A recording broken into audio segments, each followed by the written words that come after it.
பாக்கியலட்சுமி தொடரில் வீட்டுக்கு வர்ற கோபிகிட்ட ராதிகாவுடைய அம்மா இனியா வந்து போன விஷயத்த சொல்கிறாங்க. அவள் என்ன மாதிரி பேசுகிறா, சின்ன பிள்ளைன்னு பார்த்தா ராதிகாவையே ஒன்னால்தான் இந்த பிரச்சனைன்னு கேட்டா அப்படின்னு கோபிகிட்ட சொல்கிறாங்க. கோபி நம்ப மாட்டாரு.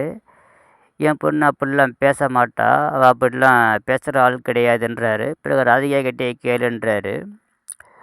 ஆமாம் கோபி, அவள் அப்படித்தான் பேசினா அப்படின்னு ராதிகாவும் சொல்கிறா. பிறகு நான் போய் இனியா கிட்ட என்னன்னு கேட்குறேன்னு சொல்லிட்டு போகிறாரு. கேட்க போகிறீங்க, என்ன கேட்க போகிறீங்கன்னு கேட்குறாங்க. அதுக்கு அவட்ட நான் அதட்டிலாம் பேச முடியாது, அவட்ட கேட்க வேண்டிய விதமாக கேட்குறேன் அப்படின்னு வீட்டுக்கு போய் இனியாவை கூப்பிடுறாரு. இனியா வரா. நம்ம வெளியே போயிட்டு வரலாம் அப்படின்றாரு. அவங்க அம்மாக்கிட்டையும் பாட்டிக்கிட்டையும் போயிட்டு வரேன்னு சொல்கிறா. அவங்க எதுவும் பதில் சொல்ல மாட்டுறாங்க. அதான் சொல்லியாச்செல்லாம் ஒன்றும் பிரச்சனை கிடையாது, வா போகலாம் அப்படின்னு காரில் கூட்டிக்கிட்டு போகிறாரு. காரில் கூட்டிக்கிட்டு போகிறத ராதிகாவோட அம்மா பார்க்குறாங்க. ராதிகா கிட்ட போய் ஏதாவது கேட்பாருன்னு பார்த்தா பொண்ணை கூட்டுக்கிட்டு காரில் ஊர் சுத்த போய்க்கிறாரு அப்படின்னு ராதிகா கிட்ட சொல்கிறாங்க. சொல்லிவிட்டு நான் போய் அந்த ஈஸ்வரியும் பாக்கியாவையும் உண்டியலன்னு பண்ணிட்டு வரேன் அப்படின்னு பாக்கியா வீட்டுக்கு கிளம்புறாங்க. காரில் கூட்டுக்கிட்டு போகிற கோபி இனியாக்கிட்ட பேச்சை கொடுக்குறாரு. என்ன வேணும் ஏது வேணும்னு கேட்குறாரு.